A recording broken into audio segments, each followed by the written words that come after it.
Naglabas pa ng dila ala Michael Jordan ang bantay na to pero iniwanan lang ng ganun-ganun ni LeBron James. Almost 40 years old pero siya pa din ang bumuhat sa Team USA. Sinabihan pang the closer ni Stephen Curry. Napaflex na din ng muscle doon si KD.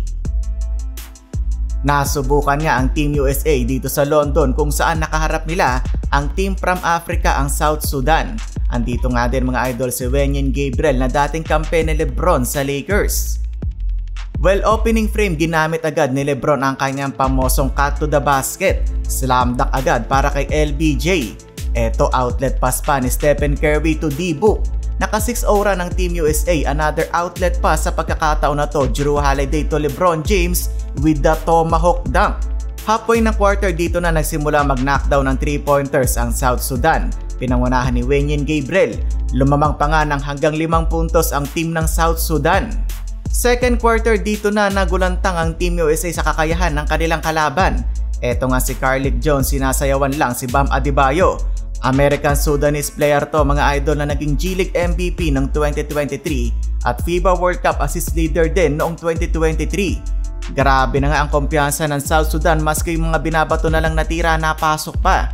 Si LeBron na nga lang ang nakikipag-bulldozer sa malalaking player ng South Sudan. Halftime double figure ang kalamangan nila Wenyen Gabriel. Third period na posterize pa ng De Ora si Anthony Davis. Agad naman bawi si Dabrao sa kanyang block shot. After nyan mga idol ay nakuha ng USA ang momentum.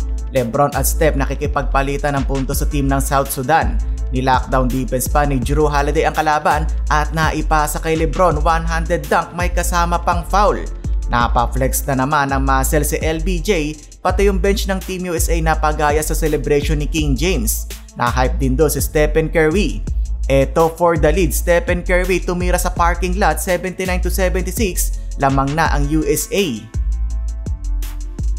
Fourth quarter, hindi rin talaga papatalo etong African team mga idol, kaya't napabuhat mode etong si LeBron James. Last 20 seconds ng laban, nakalamang pa ang South Sudan nang pumasok ang kanilang corner 3-pointer. Pero sinalba ng kapitan ng Team USA ang laban. Nang lalaki ang mata at may palabas pa ng dila ang bantay ni LeBron pero dinaan sa bilis at lakas ni LBJ. Lamang ulit ang USA 101-100. Sa dulo kamuntikan pa maka-game winner si Carlik Jones, ending nakasurvive ang Team USA. Sabi ni LeBron kahit papano ay na-test ang Team USA sa laban na to. Tinawag pang the closer ni Steph si LBJ habang naglalakad sila pa locker room. Almost 40 years old pero si LeBron pa din talaga ang best player ng Team USA so far. 23 points, 6 rebounds, 6 assists plus game winner.